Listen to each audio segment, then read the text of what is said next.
Assalamualaikum warahmatullahi wabarakatuh. Selamat datang di Medialog, tempat di mana kita mengupas kisah-kisah rumah tangga yang penuh warna. Jangan lupa untuk like, subscribe, dan nyalakan lonceng notifikasinya, supaya kamu nggak ketinggalan cerita-cerita menarik lainnya. Kalau kamu punya pengalaman atau kisah rumah tangga yang ingin dibagikan, tuliskan saja di kolom komentar. Siapa tahu, kisahmu bisa menginspirasi banyak orang. Aku, Luna, seorang wanita sederhana yang menjalani hidup penuh harapan. Pernikahanku dengan Raka adalah impian yang menjadi kenyataan. Ia adalah pria penuh kasih sayang, selalu memastikan kebahagiaanku, dan aku merasa seperti wanita paling beruntung di dunia. Kami menikah dengan penuh cinta, diiringi tawa keluarga dan sahabat. Raka memandangku dengan mata berbinar saat mengucapkan janji setia, membuatku yakin bahwa kami akan bahagia selamanya. Hari-hari awal pernikahan kami begitu indah. Raka selalu bangun lebih dulu untuk membuatkan sarapan, menggodaku dengan candaannya, dan memastikan aku tersenyum setiap hari. Aku menikmati setiap momen bersama suamiku, berjalan di taman, memasak bersama, hingga sekadar duduk berdampingan menonton film favorit kami. Namun, kebahagiaan itu tidak sepenuhnya diterima oleh semua orang. Dari awal, aku menyadari bahwa Bu Ratna, ibu Raka, memiliki pandangan berbeda terhadapku. Di depan Raka, ia bersikap manis, tapi aku bisa merasakan sorot matanya yang dingin. Apa yang kau lihat dari wanita seperti dia, Nak? Pernah kudengar ia bertanya pada Raka dengan suara rendah saat mengira aku tidak mendengar. Setelah menikah, aku dan Raka tinggal di rumah mertuaku. Awalnya, aku berpikir ini hanya sementara, sampai kami memiliki rumah sendiri. Aku mencoba meyakinkan diri bahwa semuanya akan baik-baik saja. Namun, aku salah besar. Dari sinilah penderitaanku dimulai. Bu Ratna tidak pernah benar-benar menerimaku sebagai menantu. Baginya, aku hanyalah wanita biasa, tidak sepadan dengan anaknya yang berasal dari keluarga terpandang. Perlahan, sikapnya berubah dari sekadar dingin menjadi penuh hinaan. Luna, kenapa kamu masih duduk saja? Cuci piring di dapur. Jangan hanya mau enaknya tinggal di sini. Suaranya terdengar tajam setiap pagi, seakan aku ini bukan menantu, melainkan pembantu di rumah ini. Awalnya, aku mencoba bersabar. Aku pikir, mungkin ini hanya cara Bu Ratna mengujiku. Aku berusaha melakukan semua yang dimintanya tanpa mengeluh. Mencuci piring, menyapu, memasak, bahkan mengurus kebun belakang. Tidak jarang, saat aku tengah sibuk bekerja, Bu Ratna duduk santai, menyeruput teh sambil mengomentari setiap gerak-gerikku.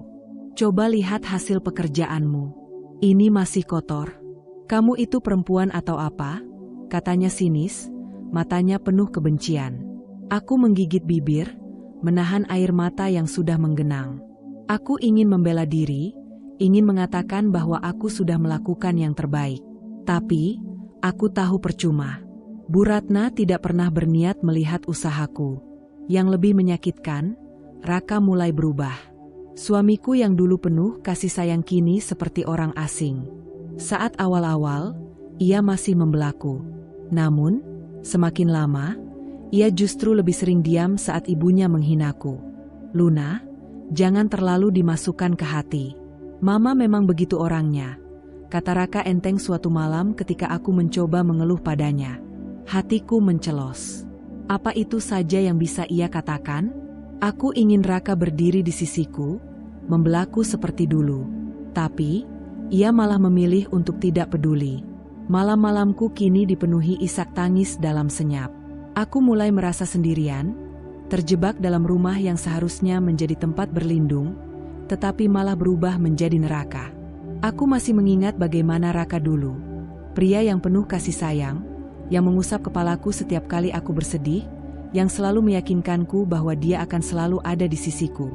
Tapi Raka yang dulu, perlahan menghilang. Setiap hari, aku melihatnya semakin jauh dariku. Kata-kata manisnya yang dulu menenangkan, kini berubah menjadi ketus dan penuh sindiran. Aku tahu ini bukan dirinya. Aku tahu ini karena ibunya, Bu Ratna, yang tanpa henti menanamkan kebencian terhadapku di pikirannya. Raka, kamu harus sadar. Wanita seperti Luna ini hanya tahu enaknya saja. Dia tinggal di rumah kita, makan dari uangmu, tapi apa yang dia lakukan? Dia sudah mengerjakan semua pekerjaan rumah. Bu, Raka dulu pernah mencoba membelaku. Tapi Bu Ratna tidak pernah kehabisan cara. Mengerjakan pekerjaan rumah? Kamu buta? Nak, lihat ini.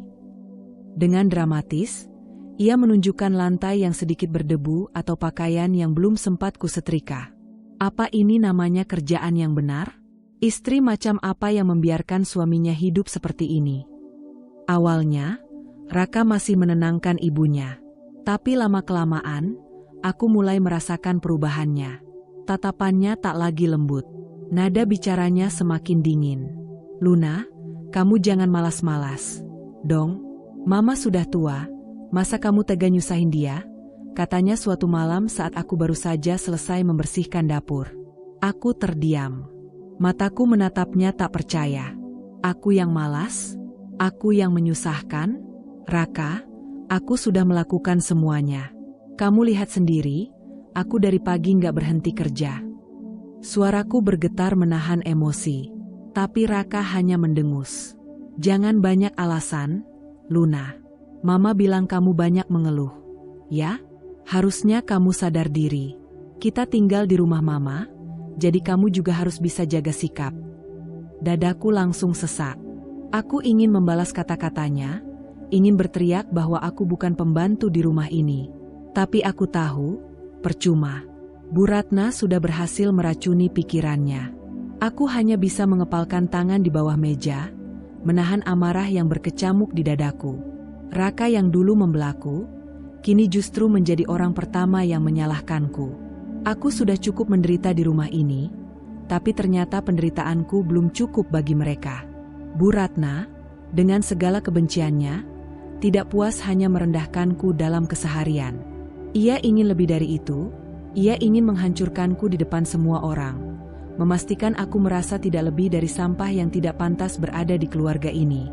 Setiap kali keluarga besar berkumpul, aku selalu dibuat malu. Awalnya, hanya sindiran-sindiran halus yang bisa kutahan dengan senyum getir. Ya ampun, Luna, kamu ini sudah lama menikah. Kok perutnya masih rata? Jangan-jangan kamu itu mandul? Kalimat itu meluncur dari bibir Bu Ratna dalam acara makan malam keluarga, di hadapan para sepupu Raka dan saudara-saudaranya. Gelak tawa beberapa orang terdengar di sekelilingku, membuat wajahku panas. Aku mencengkeram ujung rokku di bawah meja, menahan gemetar di jari-jariku. Aku menatap Raka, berharap ia akan melakukan sesuatu, berharap ia akan membela istrinya seperti dulu. Tapi suamiku hanya diam. Aku menggigit bibir, menelan sakit hati yang mulai memenuhi dada. Saat aku tetap mencoba tersenyum dan mengalihkan pembicaraan, Bu Ratna malah semakin menjadi. Kamu tahu nggak? Dulu pas aku menikah, dalam setahun aku langsung hamil Raka. Nggak kayak zaman sekarang, ada aja perempuan yang cuma bisa numpang hidup tapi nggak bisa kasih keturunan. Semua mata tertuju padaku. Aku merasa kecil, lebih kecil dari apapun di ruangan itu. Aku ingin menangis, ingin berteriak bahwa aku juga ingin memiliki anak, bahwa aku juga menginginkan keluarga yang bahagia. Tapi bagaimana aku bisa hamil kalau setiap malam aku menangis sendiri? Bagaimana aku bisa bahagia kalau suamiku sendiri bahkan tak menyentuhku lagi? Aku, Luna, seorang wanita sederhana yang menjalani hidup penuh harapan. Pernikahanku dengan Raka adalah impian yang menjadi kenyataan. Ia adalah pria penuh kasih sayang, selalu memastikan kebahagiaanku, dan aku merasa seperti wanita paling beruntung di dunia. Kami menikah dengan penuh cinta, diiringi tawa keluarga dan sahabat. Raka memandangku dengan mata berbinar saat mengucapkan janji setia, membuatku yakin bahwa kami akan bahagia selamanya. Hari-hari awal pernikahan kami begitu indah. Raka selalu bangun lebih dulu untuk membuatkan sarapan, menggodaku dengan candaannya, dan memastikan aku tersenyum setiap hari. Aku menikmati setiap momen bersama suamiku, berjalan di taman, memasak bersama, hingga sekadar duduk berdampingan menonton film favorit kami. Namun, Kebahagiaan itu tidak sepenuhnya diterima oleh semua orang. Dari awal, aku menyadari bahwa Bu Ratna, Ibu Raka, memiliki pandangan berbeda terhadapku. Di depan Raka, ia bersikap manis, tapi aku bisa merasakan sorot matanya yang dingin. Apa yang kau lihat dari wanita seperti dia, Nak? Pernah ku dengar ia bertanya pada Raka dengan suara rendah saat mengira aku tidak mendengar. Setelah menikah, aku dan Raka tinggal di rumah mertuaku. Awalnya, aku berpikir ini hanya sementara, sampai kami memiliki rumah sendiri. Aku mencoba meyakinkan diri bahwa semuanya akan baik-baik saja.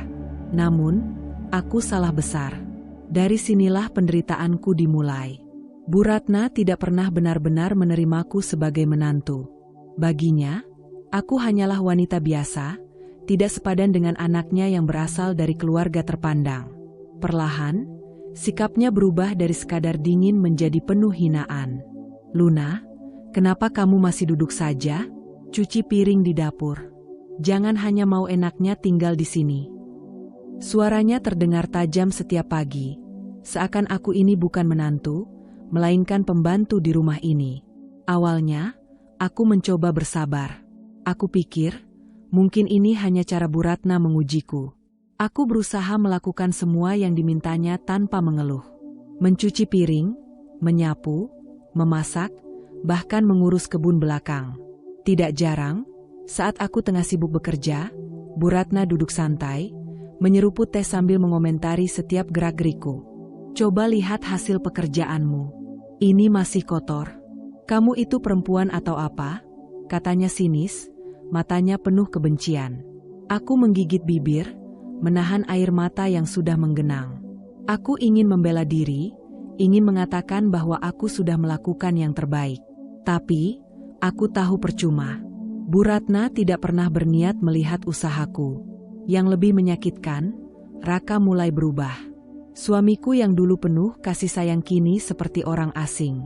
Saat awal-awal, ia masih membelaku. Namun, semakin lama, ia justru lebih sering diam saat ibunya menghinaku. "Luna, jangan terlalu dimasukkan ke hati. Mama memang begitu orangnya," kata Raka enteng suatu malam ketika aku mencoba mengeluh padanya. Hatiku mencelos. Apa itu saja yang bisa ia katakan? Aku ingin Raka berdiri di sisiku, membelaku seperti dulu. Tapi, ia malah memilih untuk tidak peduli. Malam-malamku kini dipenuhi isak tangis dalam senyap. Aku mulai merasa sendirian, terjebak dalam rumah yang seharusnya menjadi tempat berlindung, tetapi malah berubah menjadi neraka. Aku masih mengingat bagaimana Raka dulu. Pria yang penuh kasih sayang, yang mengusap kepalaku setiap kali aku bersedih, yang selalu meyakinkanku bahwa dia akan selalu ada di sisiku. Tapi Raka yang dulu, perlahan menghilang. Setiap hari, aku melihatnya semakin jauh dariku. Kata-kata manisnya yang dulu menenangkan, kini berubah menjadi ketus dan penuh sindiran. Aku tahu ini bukan dirinya. Aku tahu ini karena ibunya, Bu Ratna, yang tanpa henti menanamkan kebencian terhadapku di pikirannya. "Raka, kamu harus sadar. Wanita seperti Luna ini hanya tahu enaknya saja. Dia tinggal di rumah kita, makan dari uangmu, tapi apa yang dia lakukan? Dia sudah mengerjakan semua pekerjaan rumah. Bu, Raka dulu pernah mencoba membelaku. Tapi Bu Ratna tidak pernah kehabisan cara. Mengerjakan pekerjaan rumah? Kamu buta? Nak, lihat ini." Dengan dramatis, ia menunjukkan lantai yang sedikit berdebu atau pakaian yang belum sempat kusetrika. Apa ini namanya kerjaan yang benar? Istri macam apa yang membiarkan suaminya hidup seperti ini? Awalnya, Raka masih menenangkan ibunya. Tapi lama-kelamaan, aku mulai merasakan perubahannya. Tatapannya tak lagi lembut. Nada bicaranya semakin dingin. "Luna, kamu jangan malas-malas. Dong, Mama sudah tua. Masa kamu tega nyusahin dia?" katanya suatu malam saat aku baru saja selesai membersihkan dapur. Aku terdiam. Mataku menatapnya tak percaya. Aku yang malas? Aku yang menyusahkan? "Raka, aku sudah melakukan semuanya. Kamu lihat sendiri, aku dari pagi nggak berhenti kerja." Suaraku bergetar menahan emosi. Tapi Raka hanya mendengus. Jangan banyak alasan, Luna. Mama bilang kamu banyak mengeluh. Ya, harusnya kamu sadar diri. Kita tinggal di rumah Mama, jadi kamu juga harus bisa jaga sikap. Dadaku langsung sesak. Aku ingin membalas kata-katanya, ingin berteriak bahwa aku bukan pembantu di rumah ini. Tapi aku tahu, percuma. Bu Ratna sudah berhasil meracuni pikirannya. Aku hanya bisa mengepalkan tangan di bawah meja, menahan amarah yang berkecamuk di dadaku. Raka yang dulu membelaku, kini justru menjadi orang pertama yang menyalahkanku. Aku sudah cukup menderita di rumah ini, tapi ternyata penderitaanku belum cukup bagi mereka. Bu Ratna, dengan segala kebenciannya, tidak puas hanya merendahkanku dalam keseharian. Ia ingin lebih dari itu, ia ingin menghancurkanku di depan semua orang, memastikan aku merasa tidak lebih dari sampah yang tidak pantas berada di keluarga ini. Setiap kali keluarga besar berkumpul, aku selalu dibuat malu. Awalnya, hanya sindiran-sindiran halus yang bisa kutahan dengan senyum getir. Ya ampun, Luna, kamu ini sudah lama menikah. Kok perutnya masih rata? Jangan-jangan kamu itu mandul? Kalimat itu meluncur dari bibir Bu Ratna dalam acara makan malam keluarga, di hadapan para sepupu Raka dan saudara-saudaranya. Gelak tawa beberapa orang terdengar di sekelilingku, membuat wajahku panas. Aku mencengkeram ujung rokku di bawah meja, menahan gemetar di jari-jariku. Aku menatap Raka, berharap ia akan melakukan sesuatu, berharap ia akan membela istrinya seperti dulu. Tapi suamiku hanya diam. Aku menggigit bibir, menelan sakit hati yang mulai memenuhi dada. Saat aku tetap mencoba tersenyum dan mengalihkan pembicaraan, Bu Ratna malah semakin menjadi. Kamu tahu nggak, dulu pas aku menikah, dalam setahun aku langsung hamil Raka. Nggak kayak zaman sekarang, ada aja perempuan yang cuma bisa numpang hidup tapi nggak bisa kasih keturunan. Semua mata tertuju padaku. Aku merasa kecil, lebih kecil dari apapun di ruangan itu. Aku ingin menangis, ingin berteriak bahwa aku juga ingin memiliki anak, bahwa aku juga menginginkan keluarga yang bahagia. Tapi bagaimana aku bisa hamil kalau setiap malam aku menangis sendiri? Bagaimana aku bisa bahagia kalau suamiku sendiri bahkan tak menyentuhku lagi? Aku mungkin telah pergi dengan hati hancur, tapi aku bersumpah ini tidak akan berakhir seperti ini. Aku tidak akan membiarkan mereka menang. Aku tidak akan membiarkan penghinaan ini menjadi akhir dari kisahku. Mereka pikir aku hanya perempuan lemah yang bisa dibuang begitu saja? Mereka pikir aku akan meratap dalam kesedihan selamanya? Tidak. Aku akan kembali. Bukan sebagai Luna yang dulu. Bukan sebagai wanita yang dengan mudah diinjak dan dipermainkan. Aku akan kembali dengan kekuatan baru. Aku akan berdiri lebih tinggi dari mereka, dan ketika saatnya tiba, aku akan membuat mereka merasakan setiap luka yang mereka torehkan padaku. Malam ini, aku berjalan keluar dengan luka di hatiku. Tapi suatu hari nanti, aku akan kembali membawa sesuatu yang lebih kuat dari air mata. Aku akan kembali membawa pembalasan. Malam itu, aku berjalan keluar dari rumah mertuaku dengan hati yang koyak. Tapi dalam luka itu, lahirlah tekad yang lebih kuat dari sebelumnya. Aku tidak akan membiarkan diriku hancur. Aku tidak akan membiarkan mereka menang. Aku akan bangkit, dan suatu hari nanti, aku akan kembali dengan kepala tegak.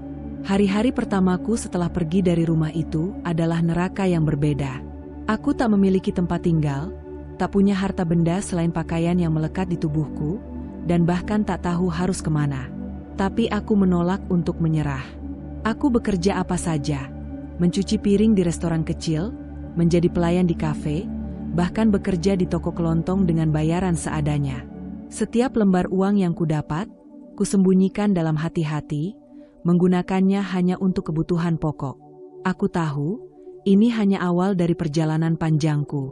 Aku tidak hanya bekerja untuk bertahan hidup. Aku bekerja untuk membangun kembali diriku, untuk menciptakan kehidupan baru yang jauh dari kehinaan yang dulu kuterima.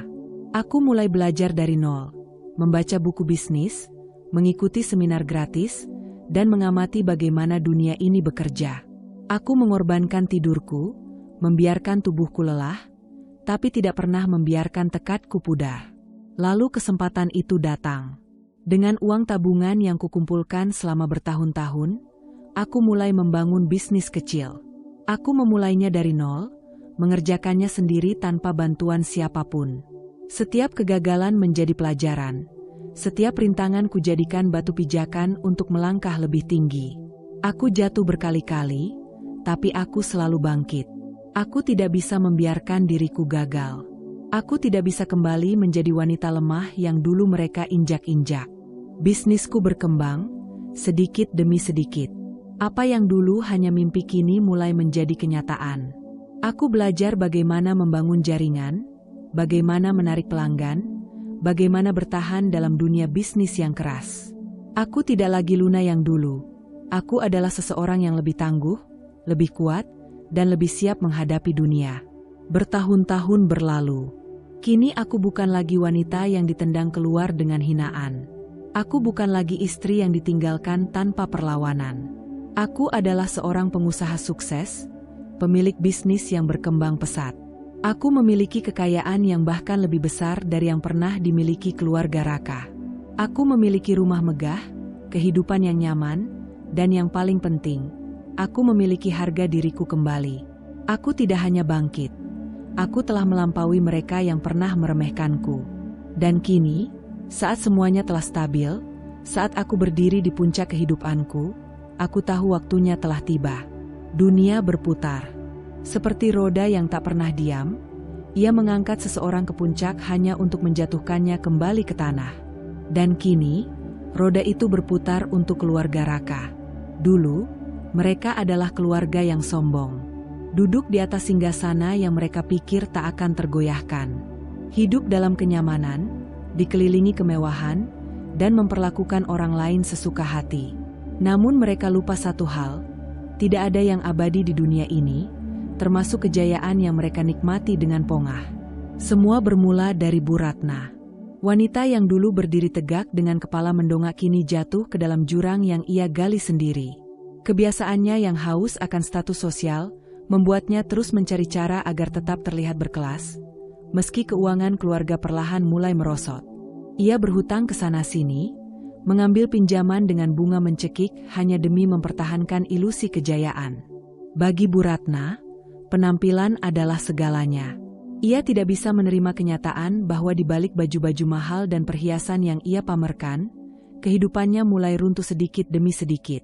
Awalnya, ia berhasil menutupi semuanya. Ia tetap menghadiri acara sosial dengan senyum bangga, tetap berbicara dengan nada tinggi seolah dunia masih tunduk di bawah kakinya. Tapi kenyataan tak bisa ditipu selamanya. Ketika utang-utang mulai menumpuk, ketika penagih datang satu persatu menuntut pembayaran, topengnya mulai retak. Raka, yang dulu hidup dengan nyaman di bawah bayang-bayang ibunya, tak menyadari kehancuran yang perlahan mendekat. Ia terlalu sibuk dengan pekerjaannya, terlalu percaya bahwa ibunya mampu mengendalikan segalanya seperti biasa. Namun, segalanya berubah ketika namanya mulai tercemar akibat ulah ibunya. Reputasi keluarga Raka hancur di mata kolega dan rekan bisnis. Kredibilitasnya sebagai pekerja profesional mulai dipertanyakan.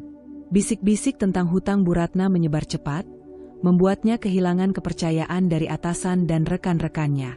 Lalu pukulan terbesar itu datang. Perusahaan tempat Raka bekerja mengalami restrukturisasi besar-besaran. Banyak karyawan yang terkena dampak, dan Raka, yang dulunya merasa posisinya aman, ternyata termasuk dalam daftar yang harus dilepaskan. Ia kehilangan pekerjaannya. Dengan tiba-tiba, dunia yang selama ini ia kenal runtuh di sekelilingnya.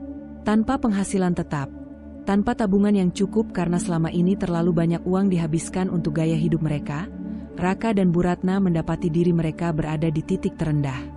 Dari rumah megah yang dulu penuh dengan kemewahan, mereka kini hidup dalam kesederhanaan yang menyakitkan bagi mereka.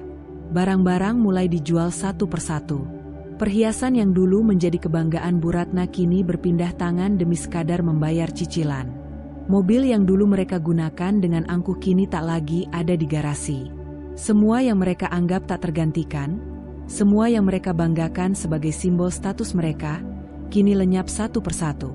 Lebih menyakitkan lagi, Orang-orang yang dulu mengagumi mereka kini menghindari mereka.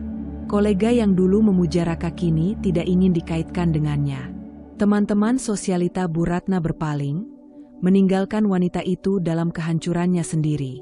Untuk pertama kalinya dalam hidupnya, Raka merasakan apa yang selama ini tak pernah ia bayangkan, kesulitan. Mereka yang dulu berdiri di atas dan memandang rendah orang lain, kini jatuh ke titik terendah. Dunia memang lucu. Dulu aku berdiri di hadapan mereka sebagai wanita yang terbuang, diusir dengan hinaan dan fitnah yang mereka ciptakan sendiri. Namun, sekarang aku kembali, bukan sebagai Luna yang mereka rendahkan, tapi sebagai seseorang yang jauh lebih berharga, lebih kuat, dan lebih berkuasa dari yang pernah mereka bayangkan. Tahun-tahun penuh kerja keras dan pengorbanan telah membawaku ke titik ini. Bisnisku berkembang pesat, dan dalam diam, aku mulai mengakuisisi beberapa perusahaan besar di industri yang sama. Aku tidak sekadar sukses, aku telah mencapai puncak. Dan di puncak inilah aku menyaksikan mereka yang dulu menginjakku kini terjerembab ke dasar. Saat sebuah lamaran kerja masuk ke perusahaanku, aku tidak menyangka akan menemukan nama yang begitu familiar. Raka, pria yang dulu mengusirku dengan penuh amarah, pria yang memilih percaya pada kebohongan ibunya dibanding wanita yang pernah ia cintai, kini datang dengan kepala tertunduk, mencari pekerjaan. Aku tersenyum kecil. Takdir benar-benar bekerja dengan caranya sendiri. Aku tidak langsung menolaknya. Aku ingin melihat bagaimana akhirnya dia berdiri di hadapanku, tanpa tahu siapa pemilik perusahaan yang ia lamar. Aku ingin melihat ekspresi terkejutnya saat menyadari bahwa wanita yang pernah ia tendang keluar kini memegang kendali atas nasibnya. Dan hari itu akhirnya tiba. Ketika Raka melangkah ke ruang wawancara, aku duduk dengan anggun di belakang meja besar, menatapnya dengan tatapan datar. Sekilas, ia masih terlihat seperti Raka yang dulu. Namun kini, garis-garis lelah di wajahnya tak bisa disembunyikan. Hidup telah mengajarinya kerasnya kenyataan. Dia membeku saat matanya bertemu denganku. Aku bisa melihat ketakutan di sana. Namun, aku hanya tersenyum tipis, memainkan peran sebagai pemimpin yang profesional. Aku membiarkannya duduk, mendengarkan bagaimana ia berbicara dengan suara ragu-ragu, berusaha meyakinkanku bahwa ia layak mendapatkan kesempatan. Oh, betapa ironisnya. Dan aku masih belum selesai. Aku mengulur waktu, seolah mempertimbangkan keputusanku. Aku ingin melihat bagaimana ia mulai berharap. Bagaimana ia mungkin berpikir aku cukup baik untuk melupakan masa lalu dan memberinya kesempatan. Namun, aku tidak pernah lupa. Dan aku tidak akan pernah membiarkannya lolos, tanpa merasakan sakit yang pernah ia berikan padaku. Seolah keadaan belum cukup buruk bagi mereka, kejatuhan Raka menjadi pukulan yang semakin menghancurkan Bu Ratna. Wanita itu, yang dulu selalu berdiri dengan bangga, kini hanya bayangan dari dirinya yang dulu. Utang yang terus menumpuk telah membuatnya kehilangan segalanya. Statusnya, harta bendanya, dan teman-temannya. Ia yang dulu menguasai percakapan di setiap arisan kini, bahkan tak memiliki cukup uang untuk membeli makanan yang layak. Dan akhirnya, seperti yang sudah kuduga, ia datang mencariku. Hari itu, di depan kantorku yang megah, seorang wanita berdiri dengan pakaian lusuh dan mata sembab. Tangannya gemetar, mencengkeram tas yang sudah usang, seolah takut kehilangan satu-satunya benda berharga yang tersisa padanya. Bu Ratna.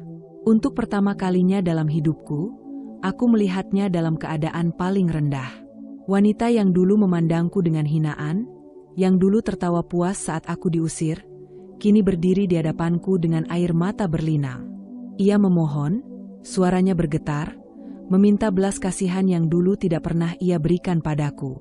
Aku menatapnya tanpa ekspresi, membiarkan setiap kata permohonannya melayang begitu saja di udara. Aku tahu, di dalam hatinya, ia tidak benar-benar menyesali perbuatannya.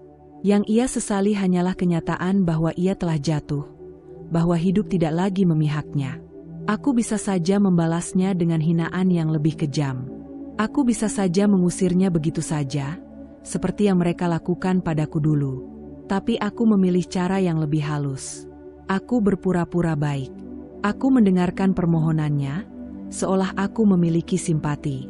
Aku mengangguk seolah mempertimbangkan, membiarkan harapan muncul di matanya, membuatnya berpikir bahwa aku cukup murah hati untuk menolongnya. Dan ketika ia mulai merasa lega, ketika ia berpikir bahwa aku telah luluh, aku tersenyum tipis. Senyuman yang penuh kemenangan. Aku memberinya pelajaran dengan cara yang paling menyakitkan, dengan membiarkannya merasakan setiap penghinaan yang pernah ia berikan padaku. Aku membiarkannya merasa seperti seseorang yang tidak berharga, yang hidupnya bergantung pada belas kasihan orang lain. Hari itu tiba lebih cepat dari yang kubayangkan. Aku telah membiarkan Bu Ratna merasakan kehancuran sedikit demi sedikit, seperti racun yang perlahan menggerogoti tubuhnya. Aku tidak menjatuhkannya sekaligus, karena aku ingin ia mengalami rasa sakit yang sama seperti yang dulu ia berikan padaku, perasaan tidak berdaya, terjebak dalam situasi tanpa harapan. Namun, hari ini, aku akan menuntaskan semuanya. Aku mengatur pertemuan di salah satu acara besar yang diadakan oleh komunitas bisnis ternama. Para pengusaha, pejabat, dan sosialita berkumpul di sana, termasuk orang-orang yang dulu mengagumi keluarga Raka, orang-orang yang dulu memandang mereka sebagai keluarga terpandang dan terhormat. Dan di tengah kemewahan ruangan itu, berdiri seorang wanita yang kini tampak seperti bayangan dari dirinya yang dulu. Bu Ratna. Ia datang dengan harapan bahwa aku akan membantunya. Ia berpikir aku akan menunjukkan belas kasihan setelah tangis dan permohonannya tempo hari. Namun, ia lupa bahwa aku bukan lagi Luna yang dulu bisa diinjak-injak sesuka hatinya. Aku berdiri di atas panggung, mengenakan gaun hitam elegan yang mencerminkan betapa jauhnya aku telah berkembang dari wanita yang dulu ia hina. Aku berbicara tentang perjuanganku, tentang bagaimana aku bangkit dari keterpurukan dan mencapai puncak. Lalu, aku menatap lurus ke arah Bu Ratna, yang berdiri di antara para tamu, tubuhnya sedikit gemetar. Aku mengangkat tanganku, memberi isyarat padanya untuk maju. Semua mata tertuju padanya. Aku bisa melihat ragu di wajahnya, tapi ia tidak punya pilihan. Perlahan, dengan langkah goyah, ia maju ke depan, berdiri di bawah sorotan lampu, di hadapan puluhan pasang mata yang memperhatikannya. Aku tersenyum tipis. Ibu Ratna, suaraku tenang, tapi menusuk. Aku ingat saat aku berdiri di hadapan keluarga besar suamiku dulu. Saat itu, ibu membuatku berlutut di depan semua orang, memohon-mohon, sementara mereka menertawakanku. Aku masih ingat bagaimana ibu tersenyum puas saat aku dipermalukan. Sepertinya, sekarang giliran ibu yang berdiri di posisi itu. Bu Ratna menegang, wajahnya memucat. Luna, aku sudah cukup menderita. Kumohon, jangan lakukan ini di depan mereka. Suaranya bergetar, matanya memohon belas kasihan. Aku menatapnya dingin.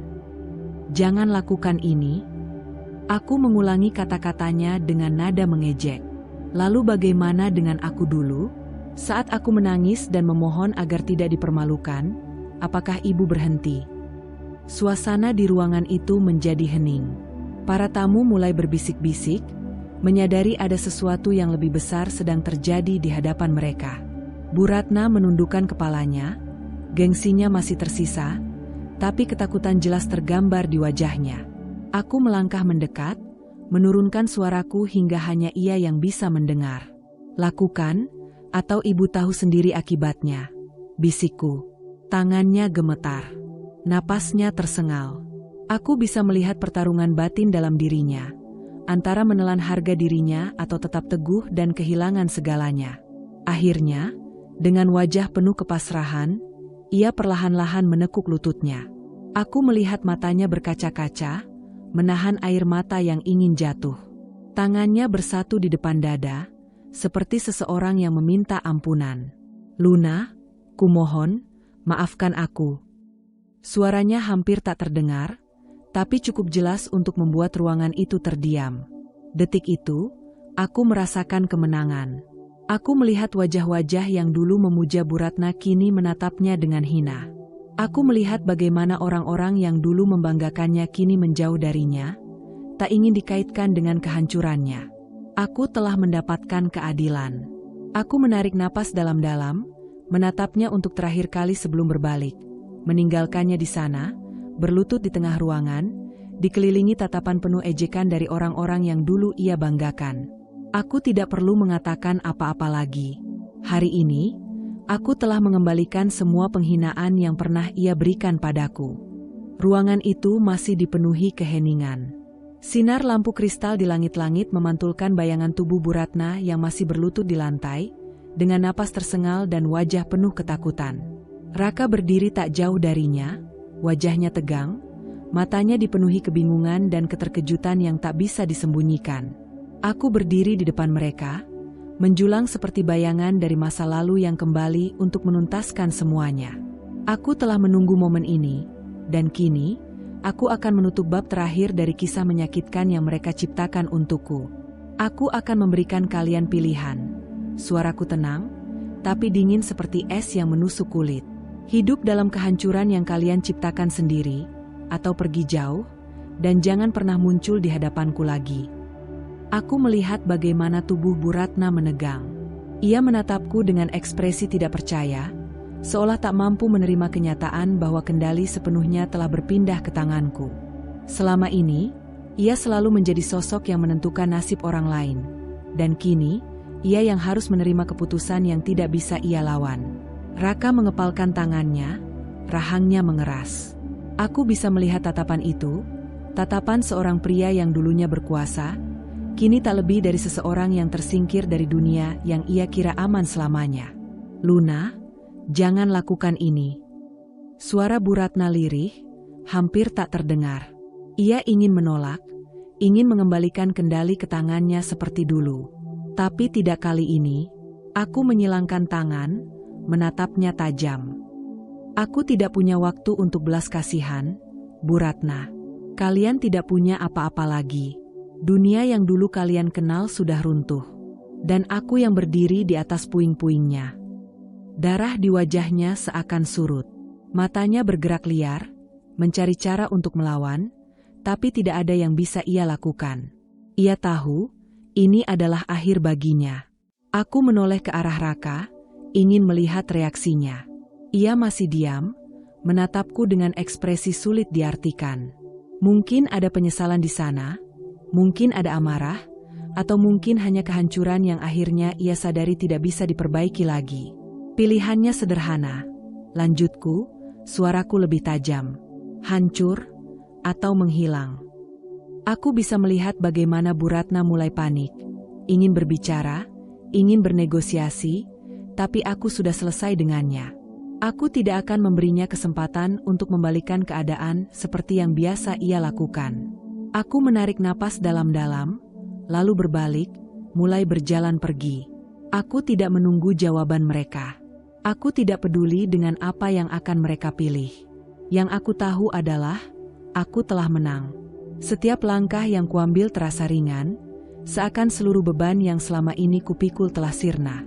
Aku berjalan melewati ruangan itu dengan kepala tegak, tanpa sedikit pun menoleh ke belakang. Aku tidak butuh ucapan maaf mereka. Aku tidak butuh pengakuan atas kesalahan mereka. Dendamku sudah lunas. Aku telah memberikan mereka apa yang dulu mereka berikan padaku, ketidakberdayaan. Dan kini, mereka akan hidup dalam ketakutan akan masa depan yang tidak pasti, persis seperti yang pernah mereka paksakan kepadaku dulu. Aku melangkah keluar dari ruangan, meninggalkan mereka dalam kehancuran yang mereka ciptakan sendiri. Meninggalkan mereka dalam ketidakpastian, seperti hantu dari masa lalu yang tak akan pernah bisa mereka lupakan.